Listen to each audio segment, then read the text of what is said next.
Hozir mana oldimizda turib ustozimiz rahmatulloh qori akam o'zlarining hayotlarida bo'lib o'tgan. Bu zot bilasizlar tirik Qur'on. Qur'oni Karimni yoshliklaridan, balog'atga yetmaslaridan avval 30 parani yod olib, o'shandan beri xatibga o'tib yurganlar. Qur'oni Karimni hurmatidan Alloh taolo rahmatulloh qori akamni bir falokatdan saqlaganliklarini o'zlari aytib berganlar.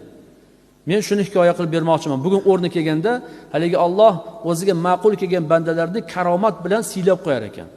Ya'ni oddiy bandalarning qo'lidan kelmaydigan ba'zi bir ishlari bilan shu bandasini qo'llab qo'yar ekanki, ko'rgin, agar Allohning yo'lida yursang, Alloh seni ham qo'llaydi.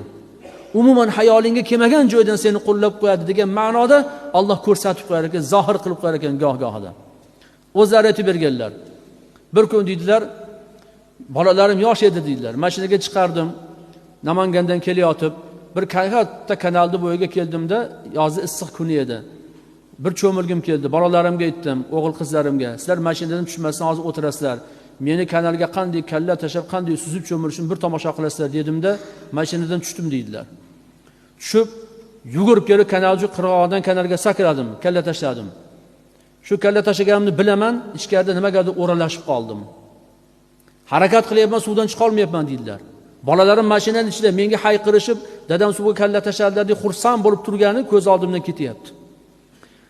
Lahzalar ichida butun dunyo ko'z oldimdan o'tdi. Bu yerdan najot topolmasligimni bildim. G'arq bo'lib o'lishim shundoq ko'z oldimda ko'rindi va Allohga yalindim suvning ichida. Lahzalar ichida ketyapti bu narsa. Allohga yalim, ya Robbim, 30 pora Qur'onni menga yodlashga muvaffaq qilding. Nahotki endi yodlattirgan Qur'oni Karimga xizmat qila olmasam o'lib ketaman. Nahotki 30 pora Qur'onni birovga dars bera olmasam o'lib ketaman. Mashinaning ichida o'tirgan bolalarim nima deydi?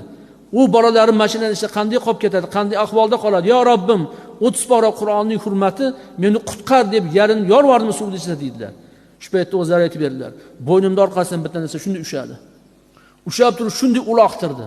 O'zim bilmayman, kanalning ichidan shunday baland uchib chiqib ketdim. Borib tikonzor yantoqning ichiga tushdim deydilar. Badanimni hamma yo'g'iga tikonlar kirib ketdi.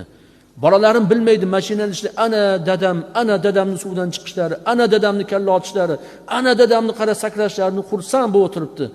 O'zimdan o'tganini o'zim bilaman deydilar. Indamasdan mashinaning oldiga keldim-da, kiyimlarimni kiyib bolalarimga indamasdan mashina haydab ketdim deydilar.